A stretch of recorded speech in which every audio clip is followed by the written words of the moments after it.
Krishna Krishna Krishna Krishna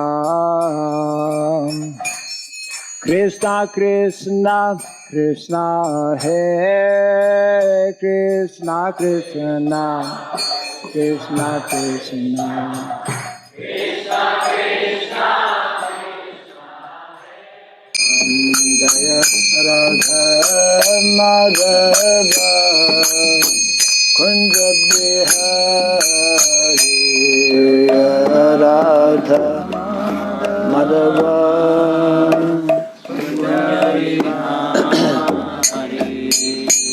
Gopi Jana Vallabha Girivara Dhari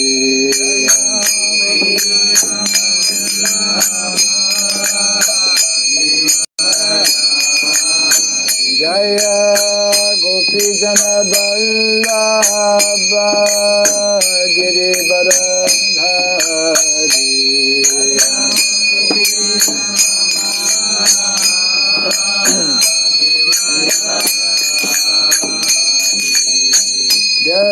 Yashodanandana Brajadana Ranjana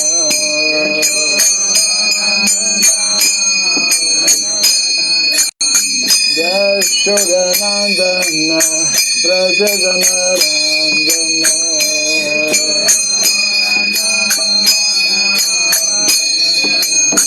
Jamuna Tira Vanachari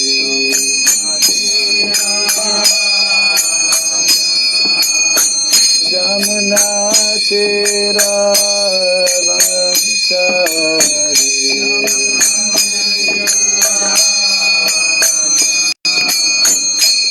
Jaya Radha Madhava Kunja Bihari Radha Madhava Jaya Radha Madhava Kunja Bihari Radha Madhava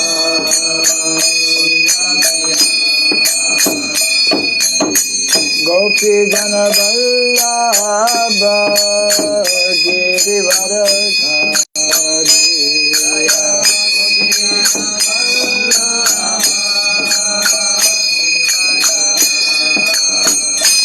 Jaya Gopi Jana Vallabha Girivara Dhari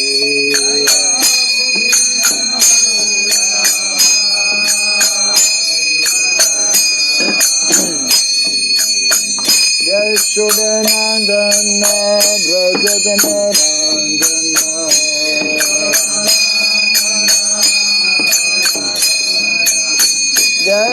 Yashodanandana Brajadana Ranjana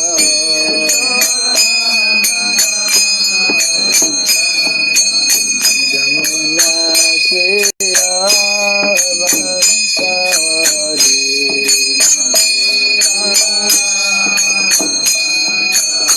Jamuna Tira Vanachari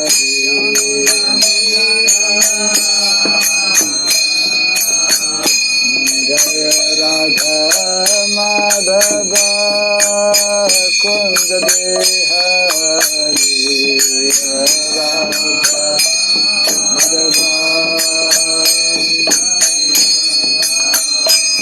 Jaya Radha Madhava Kunja Bihari Radha Madhava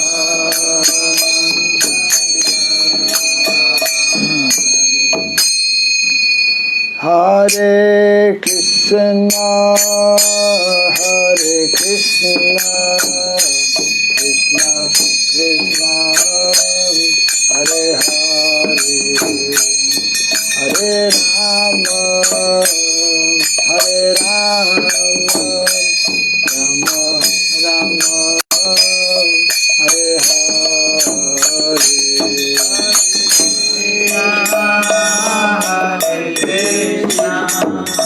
Krishna Krishna Hare Rama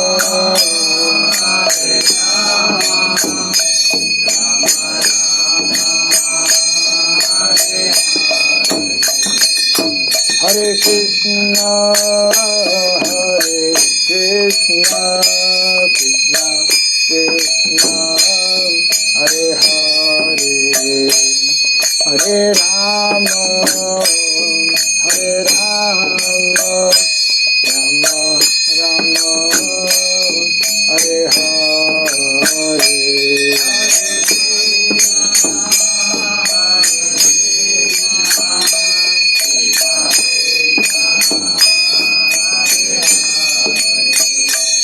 Hare Rama Hare Rama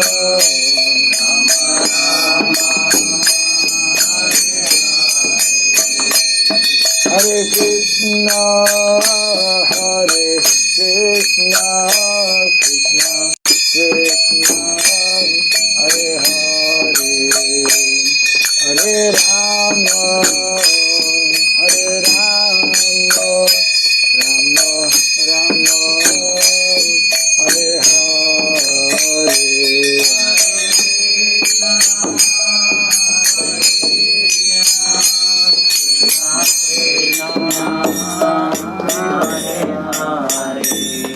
Hare Rama Hare Rama Rama Rama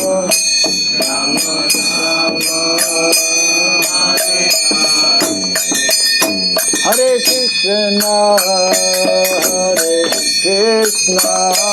Krishna Krishna Hare Hare Hare Rama Hare Rama Rama Rama Hare Hare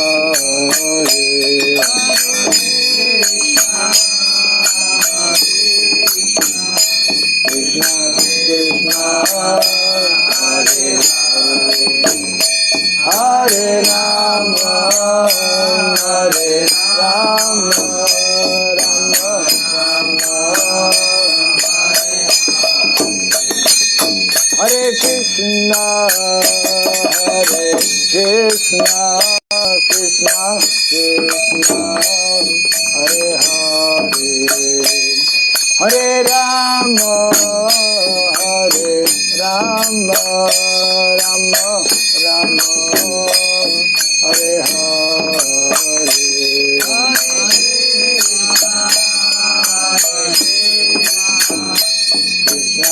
Krishna Hare Hare Hare Rama Hare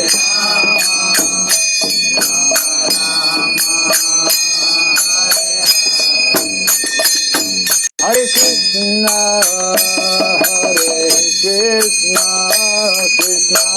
Krishna Hare Hare Hare Rama Rama Rama Hare Hare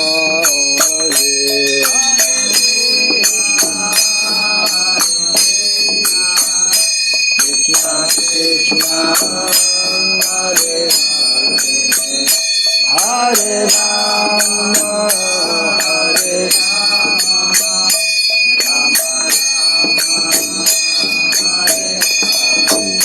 Hare Krishna Krishna Hare Hare Hare Rama Hare Rama Rama Rama Hare Hare Hare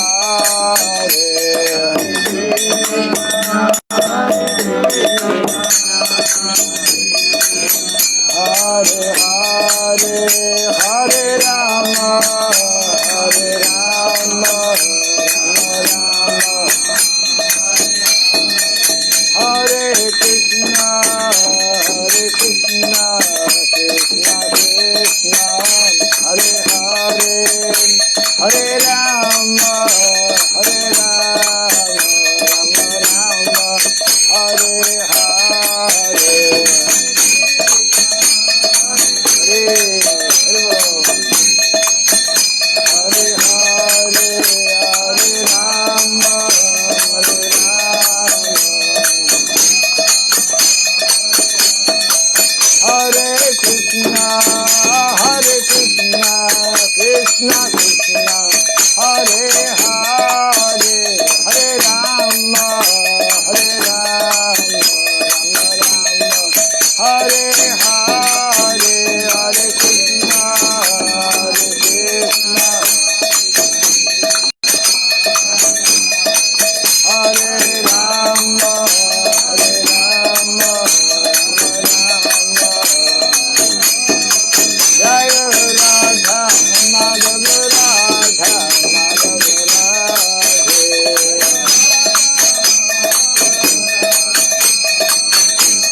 Jayam Vishupad Paramahamsa Privrajagacharya Stotra Satya Sri Samad His Divine Grace Srila Bhai Charanarvind Bhaktivedanta Swami Srila Prabhupada Ki Ananta Koti Vaishnava Vrinda Ki ISKCON BBT Founder Acharya's Divine Grace Srila Prabhupada Ki Namacharya Srila Haridas Thakur Ki Savata Bhakta Vrinda Ki Harinam Sankirtan Ki Grantara Srimad Bhagavatam Ki Jani Thai Gaur Premanande. All glories to be assembled devotees, all glories to be assembled devotees, all glories to be assembled devotees.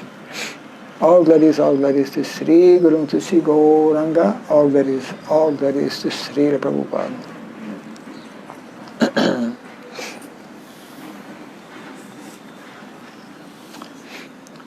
Om Agyanatimirandasya Gyananjana Salakaya Chakshurmilitam Jena Tasmai Sri Gurave Namaha Sri Chaitanya Manobhistam Stapitam Jena Bhuktale Swayam Rupa Kadamahyam Dadati Swapadantikam Vandeham Sri Guru Sri Juta Padakamalam Sri Gurun Vaishnavamscha Sri Rupam Sagrajatam Sahagana Raghunatan Vitam Tvam Sajivam Sadvaitam Savadutam Parijana Sahitam Krishna Chaitanya Devam Sri Radha Krishna Padam Sahagana Lalita Sri Vishakanvitam Scha Hey Krishna Karuna Sindhu Dinabandhu Jagatpate Gopesha Gopika Kanta Radha Kanta Namostate Tapta Kansana Gaurangi Radhe Vrindavaneshwari Vrishabhanu Suti Devi Pranamami Hare Priye Vanchakalpatarubhyascha Kripa Sindhubhyaeva Patitanam Pavanebhyo Vaishnaveyo Namo Namaha Narayanam Namaskritya Naram Chaiva Narottamam Devim Saraswatim Vyasam Tato Jayam Udirayet Before reciting the Srimad Bhagavatam, which is our very means of conquest, let us first offer our respectful obeisances unto Narayana, the Supreme Personality of Godhead, unto Narayan Rishi, the supremmost human being, unto Mother Saraswati, the goddess of learning, and unto Srila Vyasadeva, the author. Nasta prayesha badreshu nityam bhagavata sevaya bhagavati tamashloke bhaktir bhavati naistikhi. By regularly hearing the Srimad Bhagavatam and by rendering service unto the pure devotee, all that is troublesome within the heart becomes destroyed practically to nil, and loving devotional service unto the Supreme Lord, who is praised with transcendental songs, becomes established as an irrevocable fact. Idam Bhagavatam Nama Puranam Brahmasamitam Uttama Shloka Charitam Shakara Bhagavan Rishi Nishreya Sayalokasya Dhanyam Swastayanam Mahat. This Srimad Bhagavatam, known as the Grantaraj, the king of all Vedic literatures, is the literary incarnation of God. It is compiled by the incarnation of God, Srila Vyasadeva. It is meant for the ultimate good of all people. It is all successful, all blissful, and all perfect. Shri Krishna Chaitanya Prabhu Nityananda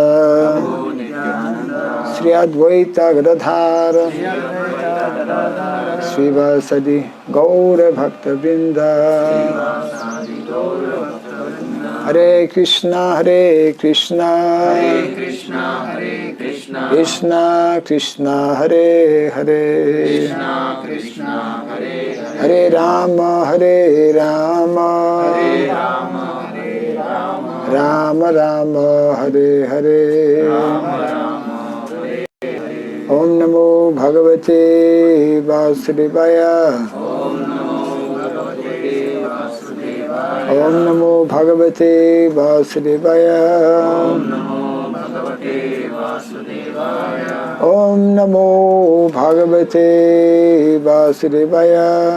Om Namo Bhagavate Vasudevaya.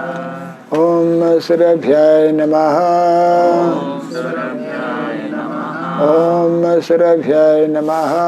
Om Surabhyaya Namaha. Om Surabhyaya Namaha. Om Surabhyaya Namaha. Mukam karoti vasalam pangum langayate girim yat kripat maham vande Sri Gurum Dinataranam. Yat kripat maham vande Sri Gurum Dinataranam. Hare Krishna. Welcome everyone to our morning Bhagavatam class. We have a new venue on the rooftop garden of residence of Vasudama Prabhu in a very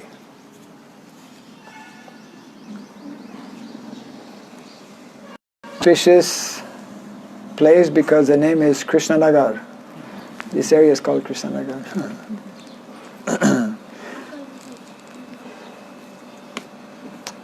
Hare Krishna. Haribol. Okay, thank you.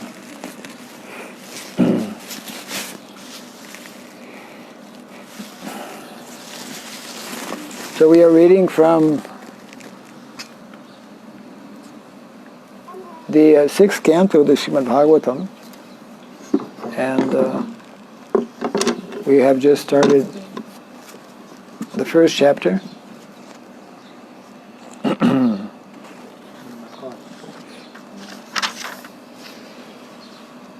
This chapter is entitled The History of the Life of or Jamil.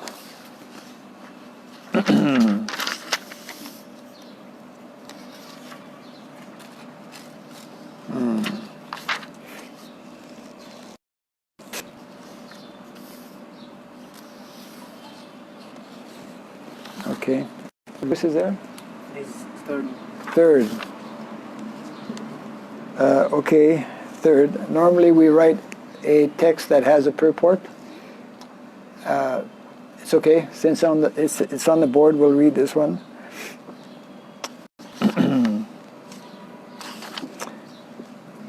Adharma, Lakshana, Nana, Narakash, Chanuvarnitaha, Manvantaras, Cha, Vyakyata, Adyaya, Adyaa, Swayambhuvo, Yata,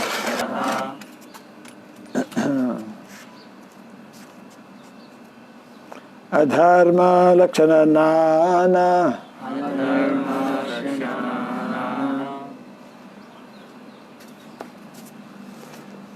Narakascha Nuvarnitaha, Manvantarascha Vyakyata, Adya Swayambhuvo Yataha,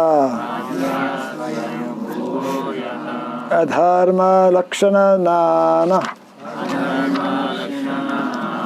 Narakascha Nuvarnitaha, Manvantarascha Vyakyata, Adya Swayambhuvo Yataha,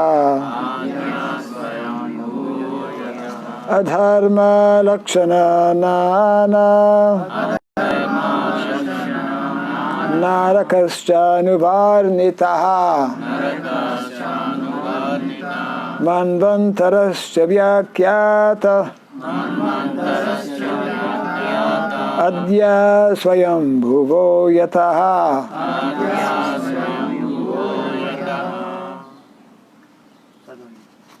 Adharma Lakshana Nana, Adharma Lakshana Nana, Narakaschanuvarnitaha,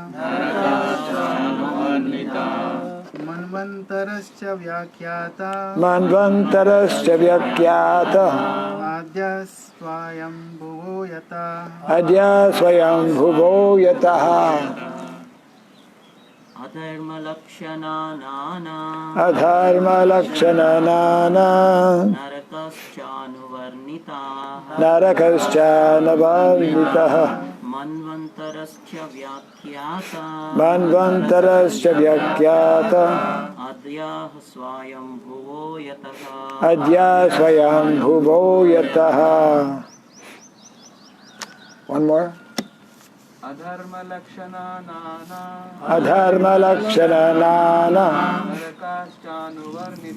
Narakaschanuvarnitaha, Narakascha Navarnitaha, Manvantarascha Vyakyata, Manvantarascha Vyakyata, Adya Swayambhuvo Yataha, Adharma Lakshanaha,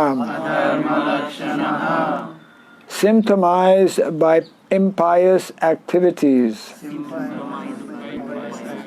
Nana, various. Narakaha, hells. Cha, also. Anuvarnitaha,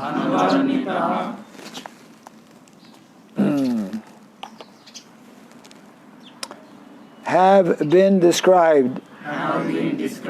Manu Antaraha, the change of Manus. In one day of Brahma, there are 14 Manus. Cha, also. Vyakyata, has been described. Adyaha, the original. Swayambhuvaha, directly the son of Lord Brahma. Yataha. Yataha. Wherein. Wherein. Translation with no purport, so we'll read the purport and the text and purport to the next verse in addition to text 3 today. This is a conversation between Shukadeva Goswami and Parikshit Maharaj. And here Parikshit Maharaj is addressing Shukadeva Goswami by telling him, "You have also described at the end of the 5th canto the varieties of hellish life that result from impious activities. And you have described in the 4th canto the first Manvantara, which was presided over by Swayambhuva Manu, the son of Lord Brahma." Kindly repeat after me. You have also described at the end of the 5th canto the varieties of hellish life that result from impious activities. And you have also described in the 4th canto the first Manvantara, which was presided over by Swayambhuva Manu, the son of Lord Brahma.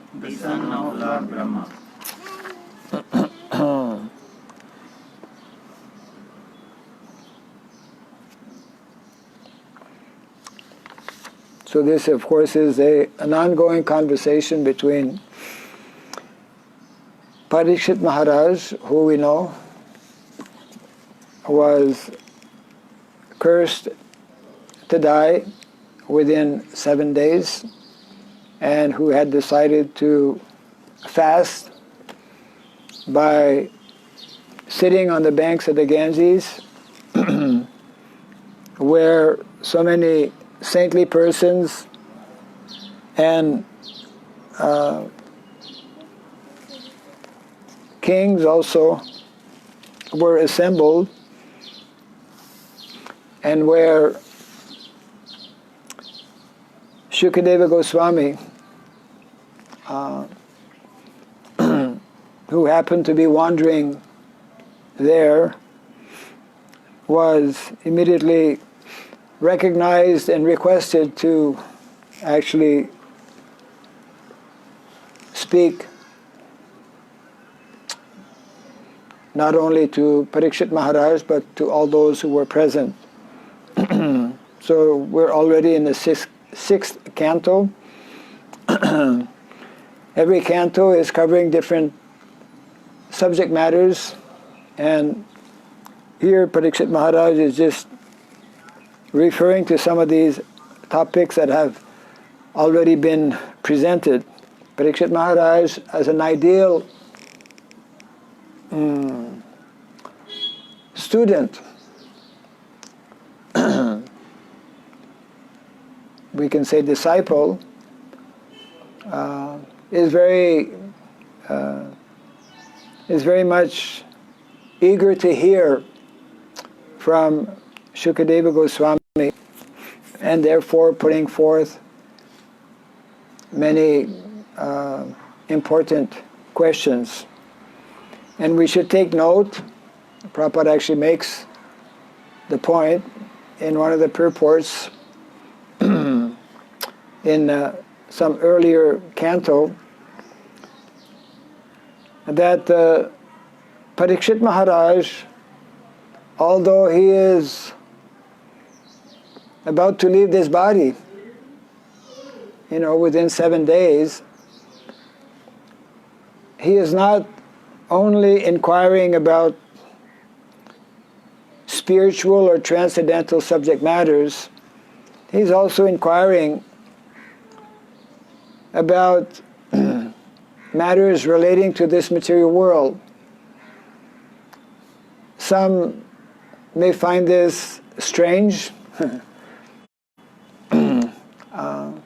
but But Srila Prabhupada explains that the vision of a great devotee like Parikshit Maharaj is he sees everything in relation to Krishna.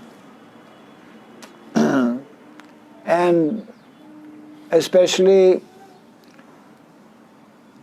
the manner in which Shukadeva Goswami, because he's a self-realized soul, the manner in which he is describing this material world, how, especially we saw in the previous canto, 5th canto, which is dealing with the very complex subject matter of cosmology, how the whole universe functions, what are the different planetary systems, and all of the intricate arrangements that are made for everything to go on in a very, we could say, very well orchestrated manner, well designed. The sun rising always on the east, the different planets rotating in a very systematic, ordained manner. So Prabhupada makes the point that actually a pure devotee like Parikshit Maharaj is also eager to hear how the Lord is working through this material world.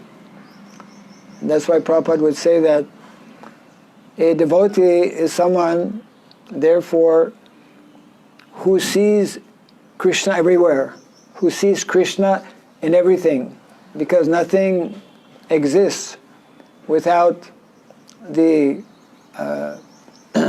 presence of the Lord, without the energy of the Lord. So here,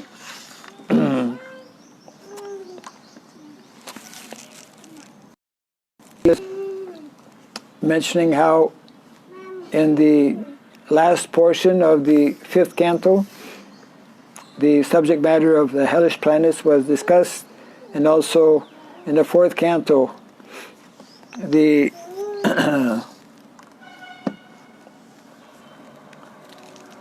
the rulers of the various universes, they're called Manus.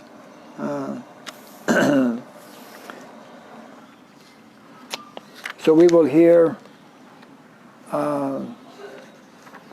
in the next 2 verses, which is having a purport that we can read. I'll just read the translation of text 4 and 5. They're 2 texts together. So this is Parikshit Maharaj again continuing to address Shukadeva Goswami. My dear Lord, you have described the dynasties and characteristics of King Priyavrata and King Uttanapada. The Trinity of God has created this material world with various universes, planetary systems, planets and stars, with varied lands, seas, oceans, mountains, rivers, gardens. One such garden is here. We're sitting in a garden. And trees, all with different characteristics. These are divided among this planet Earth. The luminaries in the sky and the lower planetary systems. So all of these different things that are mentioned here are to be found not only on this planet Earth, but in so many other places throughout the universe. You have very clearly described these planets and the living entities who live on them.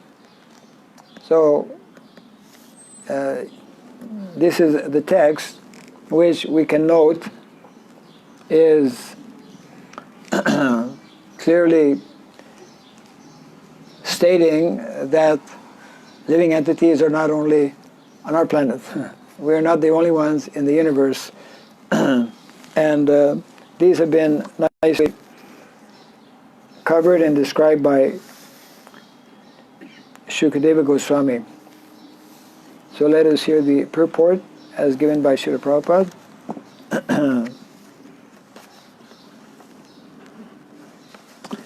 Here the words Yatedam Asrijad Vibhu clearly indicate that the Supreme, the great, almighty personality of Godhead created this entire material world with its different varieties of planets, stars, and so forth. Atheists try to conceal the hand of God, which is present in every creation, but they cannot explain how all these creations could come into existence without a competent intelligence and almighty power behind them. Simply to imagine or speculate is a waste of time. In Bhagavad Gita 10:8, the Lord says, Aham sarvasya prabhavo, I am the origin of everything. Mata sarvam pravartate, whatever exists in the creation emanates from me.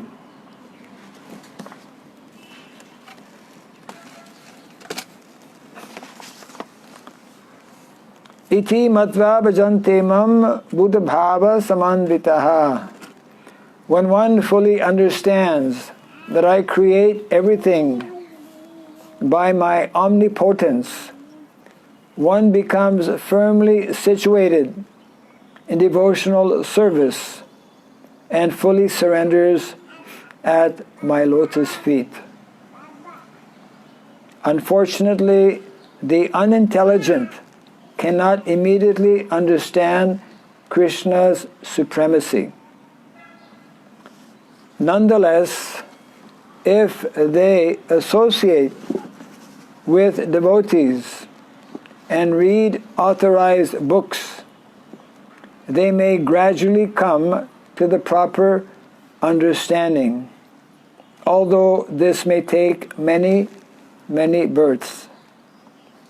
As Krishna says in the Bhagavad Gita 7:19, Bahunam janmanam mante jnanavam mam prapadyate Vasudeva sarvamiti samahatma sudulabhaha.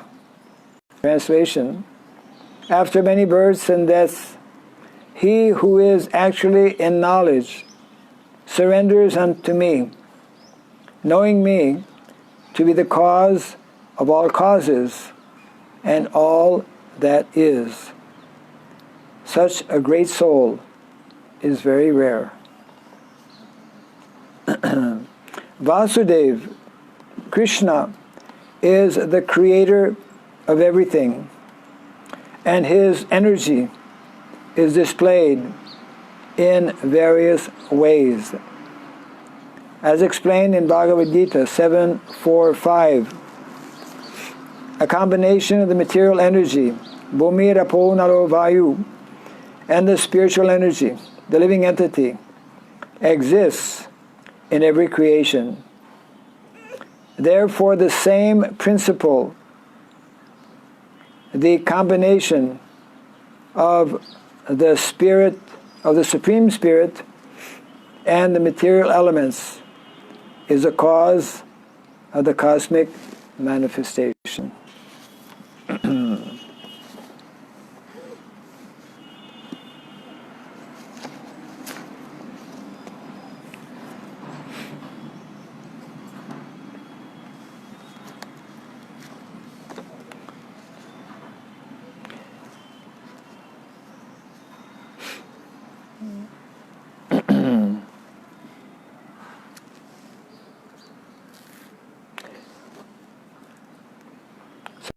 this is actually explaining the Bhagavatam, one who is fortunate enough to come in contact actually with such writings as the Srimad Bhagavatam, one becomes introduced to a knowledge which is otherwise not available. That is why these literatures have been compiled to give an opportunity to those fortunate living entities who have become a little curious to know and to understand about this world. Srimad Bhagavatam and other such Vedic literatures are given to mankind, are given to humanity to get a proper understanding of the reality of this material world.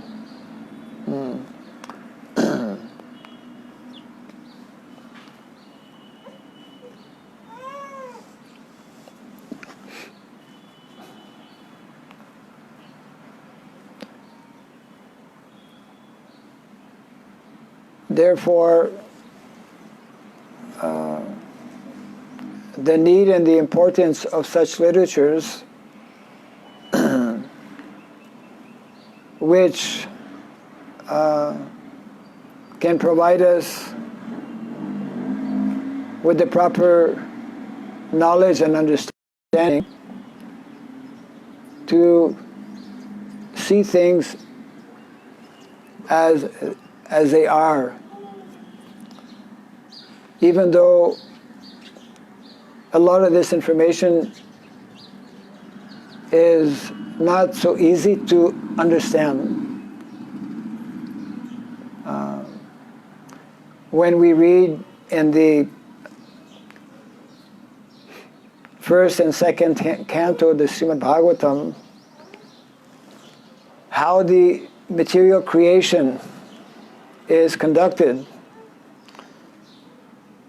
it is inconceivable. Because actually this whole cosmic manifestation, as Prabhupada explains here, is a very intricate and involved process that necessitates some intelligence. That is one of the modern philosophies of the day, designed by intelligence. Anything that is designed, anything that is planned, we should assume that there is some intelligence behind it.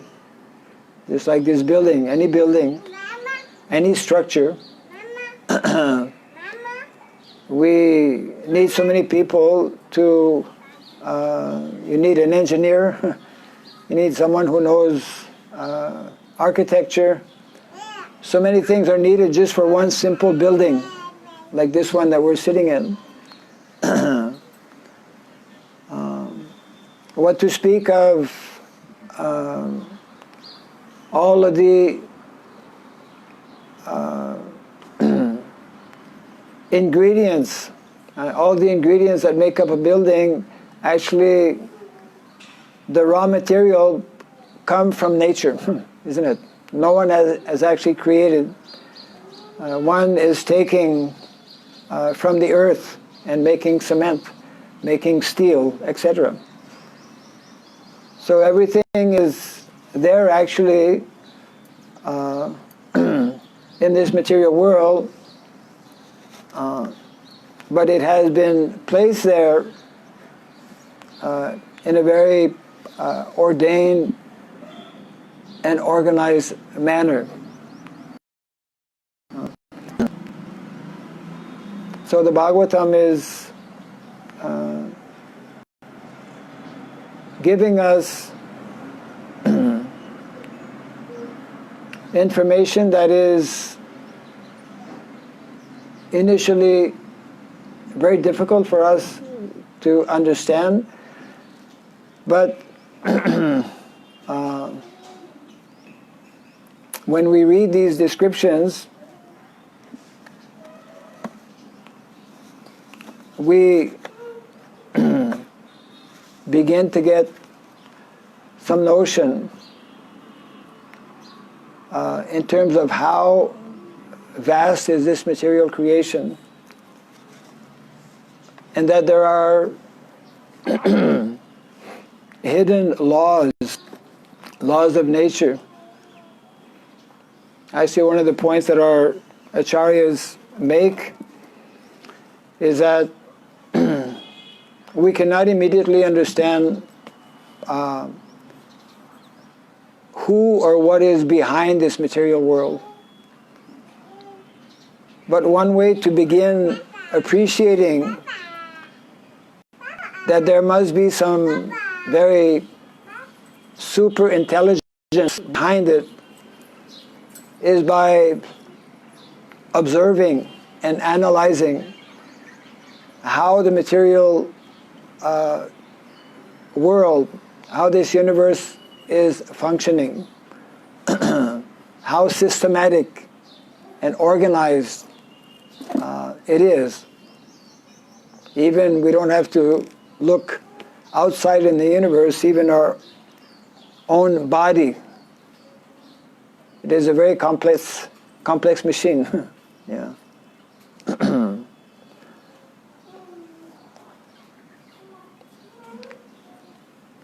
So Parikshit Maharaj, in his discussions with Shukadeva Goswami,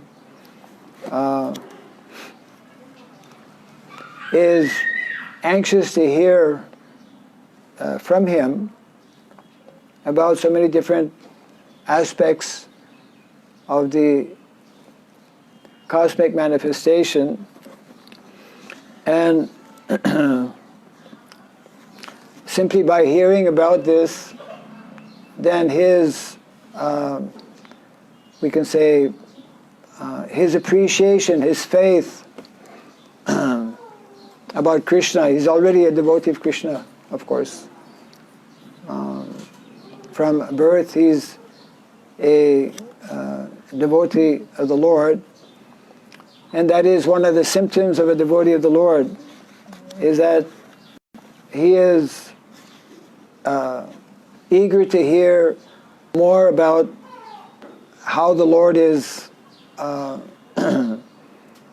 performing various activities and how he has ordained or organized the affairs of this material world.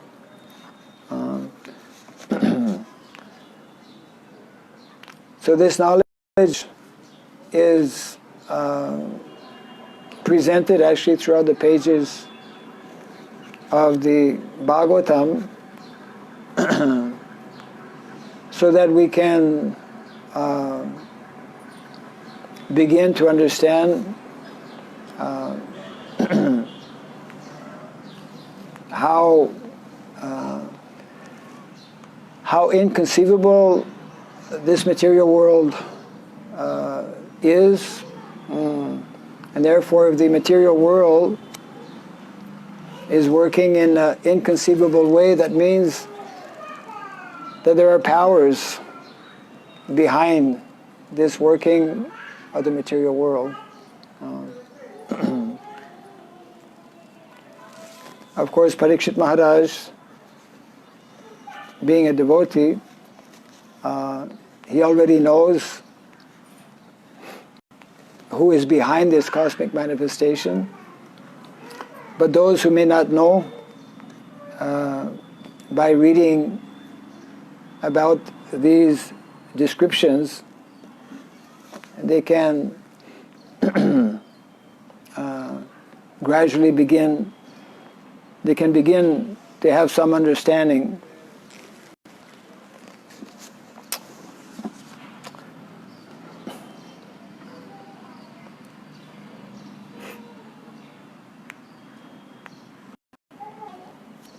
In the purport, Prabhupada makes an important point that actually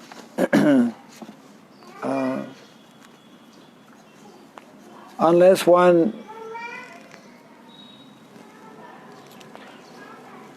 seeks out the association of persons who have some understanding of this cosmic manifestation, who have some understanding of the Lord and how His energies are working, one will simply continue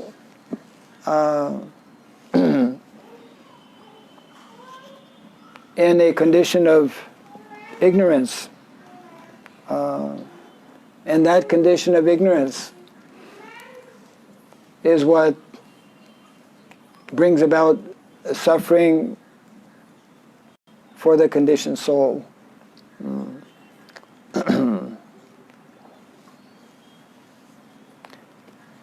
So in other words,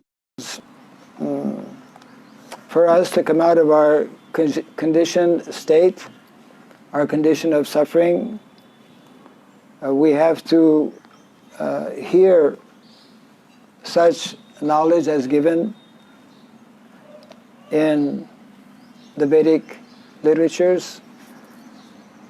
And by hearing about this knowledge, we will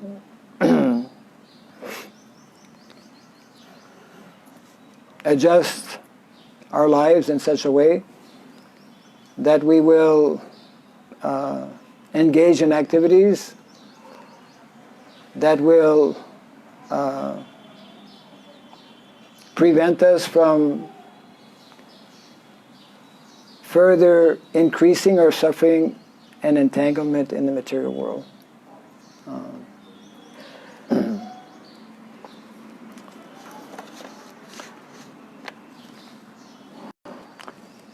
I will read again the translation.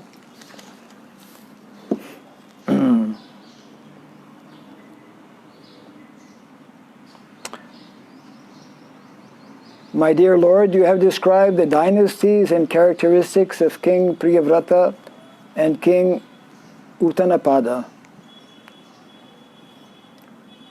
The Supreme Personality of Godhead created this material world with various universes, planetary systems, planets and stars, with varied lands, seas, oceans, mountains, rivers, gardens, and trees, all with different characteristics. These are divided among this planet Earth, the luminary in the sky, and the lower planetary systems. You have very clearly described these planets and the living entities who live on them.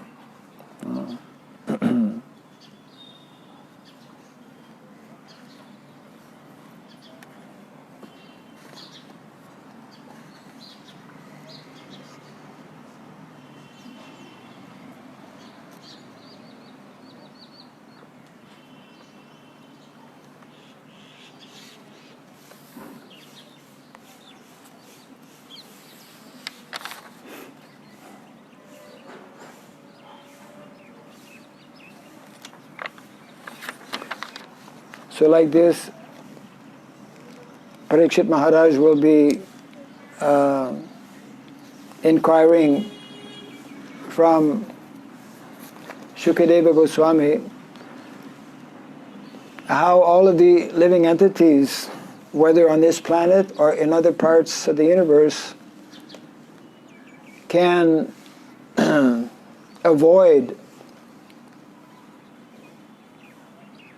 ending up in the hellish planets that have been described previously. In other words, when we are not in proper knowledge as to what we should do, what life is about, which is the condition for the vast majority of people in the material world. Every single moment of the day, practically speaking, one is engaged in sinful activities. These sinful activities, majority of people actually are not even aware, not even conscious that their activities are creating huge amount of karmic reaction. And it is due to this huge amount of karma that the living entity is forced to suffer in the material world. And after leaving this human form of life, for the vast majority of conditioned souls who have yet had the fortune to understand, they continue their suffering. Just see, it is not only in this body, on this planet, that we suffer. Bhagavatam is giving very vivid, very detailed description of specific places where the living entity goes to suffer even more acutely, just like if someone breaks the law in some country, commits some crime, that he will be sent to the prison house, isn't it?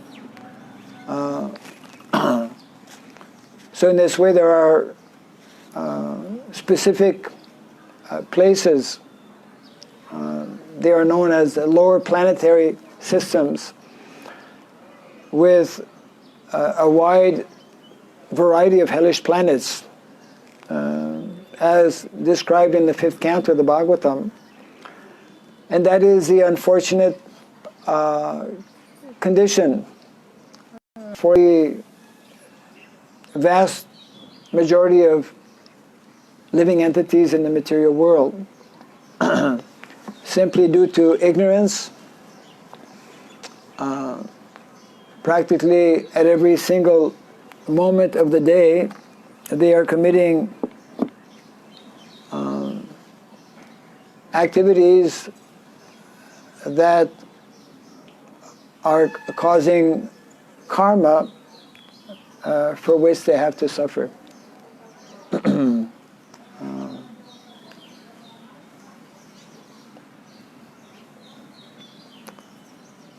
So in this way the Bhagavatam is giving us this kind of information. I don't think we can find such kind of description of hellish planets in many other books. I mean, it's quite unique, we could say, to the Bhagavatam. It's part of the subject matters that are covered. We need to know about this material world in which we are in. We need to know that there is more than what we see in terms of this planet in which we are living. So many other planets. This is one of the points made in the text here, that in the same way that we see so much of variety, rivers and mountains and lakes and trees, and so many varieties of living entities on this planet, all of these varieties exist everywhere in the universe, both in the higher planetary systems as well as the lower planetary systems.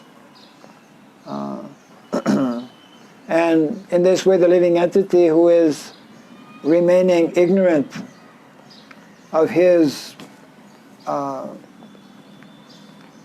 original constitutional position as an eternal servant of Krishna, this is the wheel of samsara, simply wanders again and again from the higher planetary systems to the lower planetary systems. And occasionally, this is also nicely explained, occasionally one gets the opportunity to come to this planet. This earthly planet is very unique and very special because in other planets, our acharyas explain, when we go to the heavenly planets, we live out our good karma. After living out our good karma, we again come back to this planet. The same happens when we go in the lower planets. When we go to the hellish planets, we live out our karma. After living out our bad karma, we again come back to this planet. And if we don't take proper advantage of the facilities offered on this planet Earth is described as the ideal place to actually wind up our business in the material world. In other words,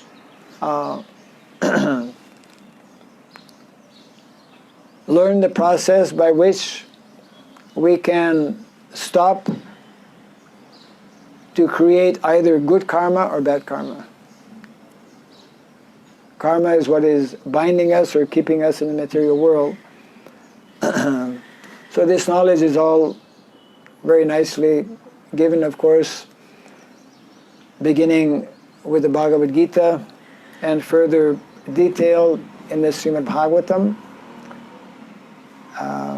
When we cultivate this knowledge, then we learn to become responsible. The very meaning of dharma. Dharma means to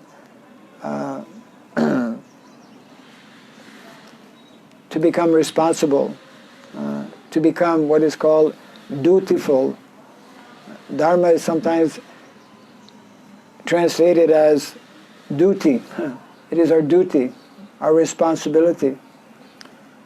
Because one who knows about dharma comes to know about his real nature, his real spiritual nature.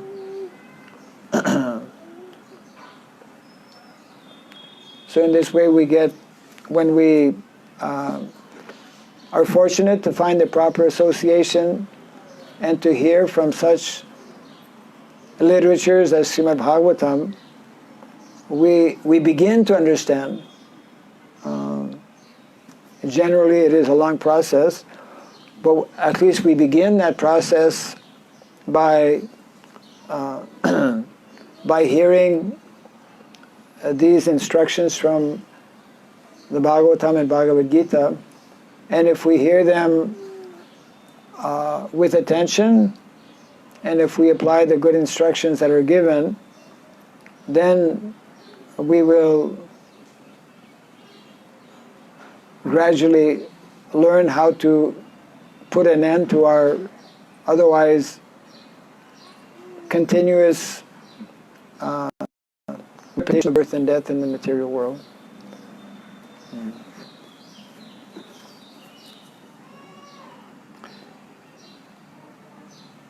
We can take a few minutes if there is any comment or question on this. Yes, Prabhu. Hare Krishna Maharaj. We live out our karma in the higher planets or the lower planets, actually, Maharaj. Sattvic, we go to the higher planets, and tamasic goes to lower planets. So when they live out this karma, when they come back to earth, which guna will be prominent in them when they come to earth? sattvic level, or would they be again in the tamasic? So your question is, when we go either to higher planets or lower planets, and when we come back to this earthly planet,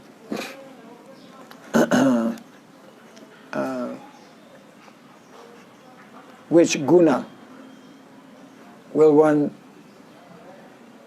under which guna will one be influenced?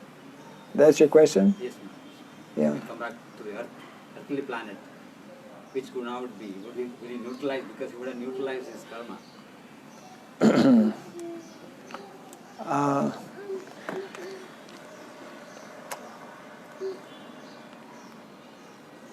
We are not, as long as we are in the, as long as we are in the material world, we're not completely 100% neutralized.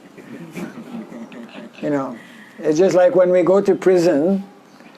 Before going to prison, we have a particular condition, and then we go to prison because we've gone against the law, and we serve our term. We wipe away the karma, so to speak, because for each, like in different countries, different legislation, different sinful activities or crimes, you have to suffer 6 months, 1 year, 5 years, whatever. It's all equated, so to speak. Of course, that is imperfect, but in a similar way, that is there also in terms of the laws of nature. So if one goes to prison and serves his term, so to speak, he comes back still having similar situation, although that is wiped out. His years that he had to suffer for the various sinful activities or criminal activities that he committed. So in a similar way, the living entities, either who go to the upper planetary systems and lower planetary systems, they live out most of their karma, but they,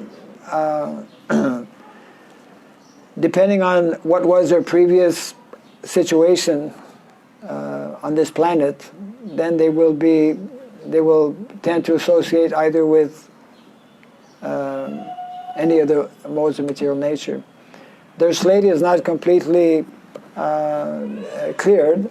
That only happens when one will be fortunate enough to come in contact with the transcendental process of devotional service. Yeah. It will be related to their condition or to their situation before going back to the spiritual world or before, not the spiritual world, before going to the heavenly planets or going to the lower planets. Interesting question.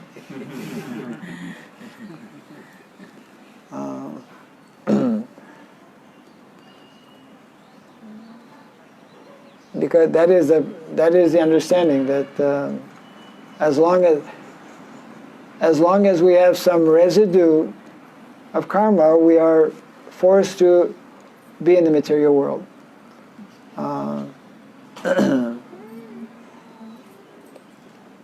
And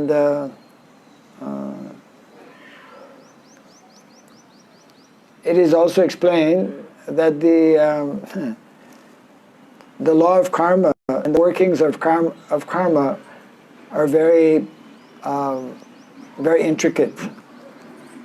Very intricate, not so easy to understand. So, because one comes back to the material, let's say to this planet, our Shastra explains that yes, we live out our karma either in the higher planetary systems or in the lower planetary systems. But if we have to come back here, it means that there's still some karma, but reduced, you know. Yeah. Any other?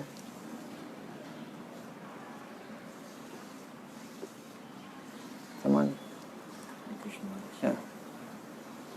Related to say, maybe this can ask, like suppose during the Diksha process. During the Diksha process, Diksha ceremony. Diksha, yes. Initiation ceremony. Like the karma will be taken by spiritual master. Or is it the future karma or even the current life, even whatever is going to fruitful in the future, is it also be taken out or if you have Okay, the question is when, because we're talking about karma here, karma is a very interesting topic. So your question is, when one takes Diksha, initiation, it is understood that at the time of initiation, the spiritual master takes the karma, takes away the karma of the individual. So your question is whether the spiritual master also takes the future karma of that individual? the living entity's future karma also will be, yeah. No. I mean, that would be abusing the system.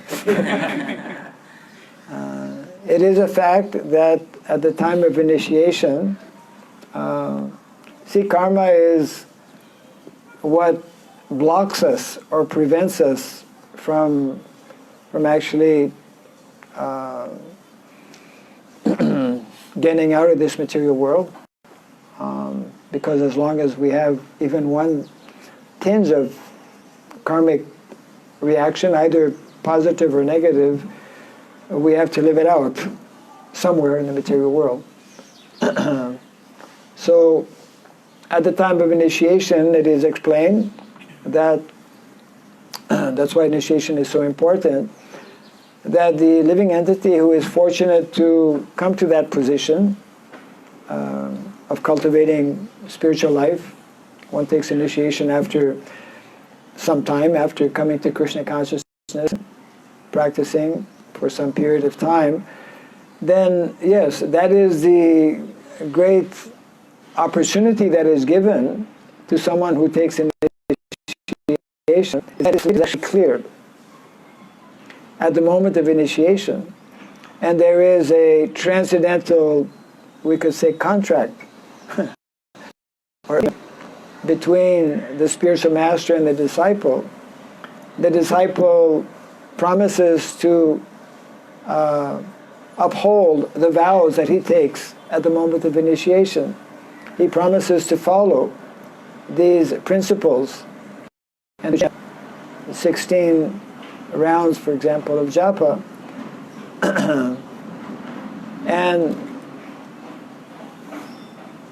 that is his commitment, and the commitment of the spiritual master is that I will facilitate your practicing Krishna consciousness and become liberated from this material world by removing your present karma. And as long as you follow and uphold these vows, then you will continue to advance in Krishna consciousness and receive the mercy of Krishna through all of the acharyas and with the blessings of the Vaishnavas, like that. But if you fail to uphold these vows, then you will again be creating new karma. So when because living entity is created with independence, as we know, we all have minute independence. So even after receiving initiation, we have that choice of following or not following, of honoring these vows that we take at the moment of initiation or not. And if we do not, then we get the karma for that. Now, some portion of that is also coming to the spiritual master. Therefore, there is an injunction in the Shastra that one should not accept too many disciples, because if the number of disciples is large and X number of disciples engage in sinful activities, that is also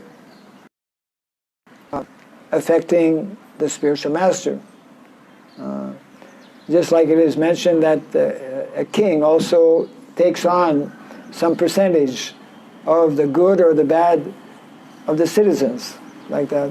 So these are like very subtle, intricate laws of nature that are working. But coming back to the central question you were raising, at the moment of initiation, it is not that the guru takes on the karma for future karma, let's say, of that disciple. He takes on responsibility to help deliver that particular living entity, and so depending on how the contract is respected or followed, then yeah. Yeah. Suppose if by chance, if any disciple or someone, if he not able to follow, or if he added so much, so what will be the position, or what is he? What is his position, or he will be again, what is the position of someone who for some reason or other is not able to follow? Is it?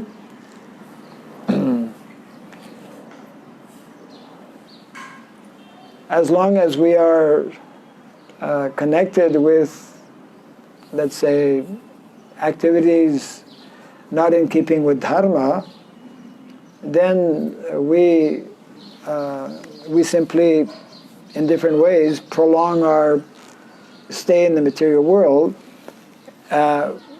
However, for a devotee, anyone who has practiced even a little Krishna consciousness, his destiny is much better than someone who has not practiced Krishna consciousness. In other words, one is guaranteed at least a human birth. If one does not finish his business in this lifetime, if one is not able to follow the vows, if one engages in sinful activities, even as a devotee, then his fate will not be the same as someone who is, let's say, completely materialistic. He will get whatever, as Krishna explains in the Bhagavad Gita, whatever advancement one has made, that will be there.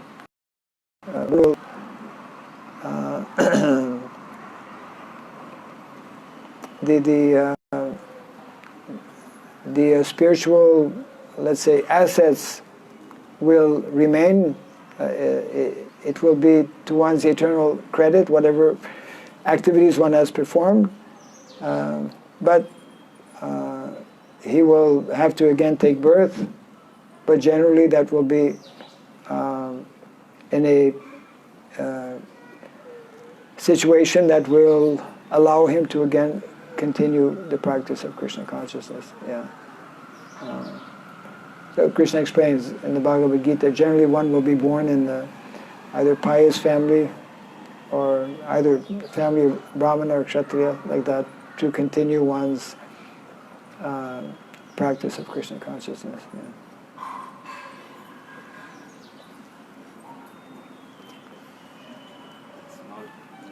Related One last, okay. Many times we find in the purpose of Srila Prabhupada that the prescribed duties as given by spiritual master. Prescribed duties as given by the spiritual master. Yeah. Generally when we take initiation and after that also we find this prescribed duties not able to understand because the spiritual master either we don't seek or the spiritual master has to assign the duties other than the vows, relations. We continue to do the same activities in the absence of that. Prescribed duties, it's not clear because our gunas are not clear, so prescribed duties are not clear. So how do we understand this situation? So your question is that for a devotee after initiation, how to understand what are our prescribed duties. Maybe because we are not always able to have association with the spiritual master or whatever. Well, we have two levels of prescribed duties. One level is on the spiritual platform, which is very much connected, of course, with the vows that we take at the initiation. And those are directly connected, as we know, with the basic principles of dharma, isn't it? The four pillars of dharma are connected with these four vows that we take at the time of initiation. So our primary prescribed duty as a devotee, as a disciple, initiated disciple, is to actually act and follow the principles of dharma. So whether the spiritual master is there to remind us or to tell us, that it is there in every page practically of Bhagavad Gita and Srimad Bhagavatam. Over and beyond, let's say on the other level, in terms of what should be our prescribed duty on the material platform, we have to hear from the Shastra to understand guidelines in terms of prescribed duty, and definitely in the kind of situation that we find ourselves in, let's say, modern lifestyle, it is less clear than what it is meant to be because of a very mixed and a very unnatural and artificial way of living that the vast majority of us find ourselves in. So when we have a more favorable, let's say, culture, which is governed by the laws and the principles that we find in the Vedic culture, then naturally that will become more clear in terms of what our varna is and what should be our prescribed duty, because each varna has some particular prescribed duty and responsibility. So we can get some guidelines from the Vedic literatures. We can also get some guidelines, even though the spiritual master may not be there, from other, let's say, Vaishnavas. If one is unclear as to what he should be doing materially speaking or how he should be engaged, as much as possible, actually those are, this subject matter is dealt with by Narada Muni in the 7th canto of the Bhagavatam, wherein he gives some general and specific instructions actually for householders. And prescribed duties are especially, I would say, for householders, because, brahmachari, those who are in brahmachari life, that is more clearly defined. I mean, one is meditate or to study as a brahmachari. Prescribed duties in terms of varna is when one finishes one's study, and it is a fact that this is somewhat of a challenge in our present day context, because we don't have that ideal situation, and also because we don't have the educational institutions in place. Srila Prabhupada spoke about Varnashram colleges. One of the primary goals and objectives of a Varnashram college is to actually help individuals understand about duties and responsibilities within society, and specifically where one more naturally would fit within that. So, in other words, the situation will remain somewhat vague and complex as long as we remain within this unnatural system in which we find ourselves. Therefore, the need and the urgency to introduce Varnashram College, to introduce a more natural situation means, establishing communities where one is having that good opportunity to live with devotees, and more in line with what are meant to be the recommended activities as per Shastra. And just to end on this point, which is very clearly explained by Narada Muni and commented upon also by Srila Prabhupada in the 7th canto of the Bhagavatam. And although majority of our householders may not like to hear it, but we simply have to repeat what is there in the Shastra. But Prabhupada makes the point very clearly, and Shastra as well, that for the vast majority of our householders, the occupation, prescribed duty, should be in connection with agriculture. So one has to meditate on this to understand, what is meant to be, or what should be the implication, not just in a general way, but for myself, isn't it? So, of course, that opens up a whole major topic, but it is important to actually meditate on such instruction, because it's directly related or directly connected with the question you're asking. That it is very difficult to understand a prescribed duty, and it will continue to be difficult as long as we allow ourselves to continue living in we could say, an unnatural kind of situation or environment. So in other words, part of what we are endeavoring to do as devotees,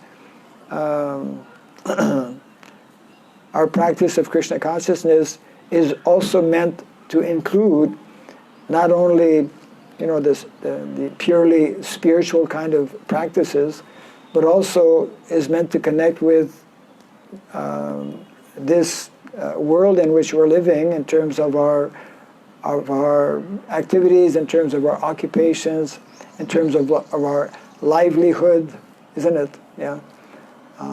So that is why if we attentively hear these instructions given by Srila Prabhupada in the context of prescribed duties, is especially within the context of Varnashrama Dharma. And if we don't properly know about or properly understand, rather, where Varnashrama Dharma fits in, let's say, in our lives, in our individual lives, or how it fits in within Krishna consciousness, then the situation will naturally tend to remain unclear. We will be perplexed about, and therefore that question will remain. So to resolve that issue, therefore the need to discuss these matters, the need to more thoroughly discuss and understand the underlying basic principles behind Varnashrama Dharma. And it's of course a very involved involved subject matter, naturally, of course. I think we have to close for now. Jai Grantaraj Srimad Bhagavatam ki Jai, Srila Prabhupada ki Jai. Hare Krishna. Bhakti Raghav Swami Maharaj ki Jai.